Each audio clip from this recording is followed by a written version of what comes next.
चोपडा ग्रामीण पोलीस ठाण्यात ड्युटी लावण्यावरून 2 कर्मचाऱ्यांमध्ये तुंबळ हाणामारी. दिनांक 15/2/2026 रोजी ड्युटी लावण्यावरून वादातून चोपडा ग्रामीण पोलीस ठाण्यात 2 कर्मचाऱ्यांमध्ये फ्री स्टाईल हाणामारी झाली व या वादात दोन्ही कर्मचारी गंभीर जखमी झाले. एकावर धुळ्यात तर दुसऱ्यावर चोपडा येथे उपचार सुरू असल्याचे सांगण्यात आले. पोलीस कर्मचारीस एकमेकांशी भांडल्याने या बाबीची जिल्हाभर चर्चा रंगत आहे. शशिकांत पारधी आणि राकेश पाटील अशी हाणामारी करणाऱ्या पोलिसांची नावे आहेत. दोन्ही कर्मचारी चोपडा ग्रामीण पोलीस स्टेशनला गेल्या 4 ते 5 वर्षापासून कार्यरत आहेत. काही महिन्यापासून दोघांमध्ये धुसफूस सुरू होती व शनिवारी रात्री ड्युटी लावण्यावरून दोघा पोलिसांमध्ये पुन्हा वाद झाले. वाद एवढा विकोपाला पोहोचला की दोघांमध्ये तुंबळ हाणामारी झाली.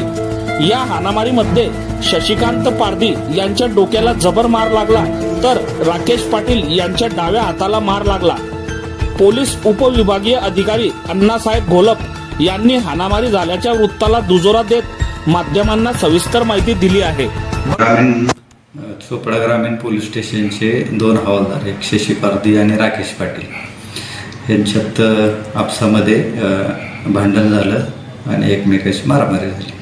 त्याच्यात शशी पारधीच्या डोक्याला मारा आहे आणि राकेश पाटीलच्या डाव्या हाताला मारा आहे. राकेश पाटील धुळ्याला उपचार घेत आहे, शशी पारधी चोपड्यात उपचार घेत आहे. दोघांचं बरंच दोघेही 4-5 वर्षापासून चोपडा ग्रामीण पोलीस स्टेशनला आहेत. आपसात हे वेदावे आहेत. निकाल ड्युटीवरून थोडा वाद झाला होता.